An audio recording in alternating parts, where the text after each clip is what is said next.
Selamat datang kembali di channel Banjar dalam Bapadahan. Kali ini ulun mencoba mengangkat sebuah papadahan dalam bahasa Banjar yang berbunyi lebih baik mengikuti buhul tapi haja. Maksudnya atau maknanya dalam masyarakat Banjar adalah dalam kita begawi, kita harus melihat kemampuan kita.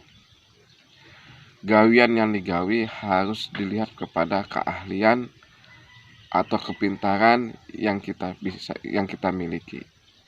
Jangan mencoba-coba gawian yang kada bisa kita gawi. Atau pengertian lain dalam mengikuti buhul tapi haja dalam begawi ini, apa yang kita miliki, gawian apa yang kita miliki, kita tekuni baik-baik, kita lakukan baik-baik. Jangan menuruti ampun orang. Belum tentu ampun orang itu baik pada diri kita. Terima kasih. Kita akan kembali pada channel Banjar dalam Bapadahan berikutnya. Assalamualaikum warahmatullahi wabarakatuh.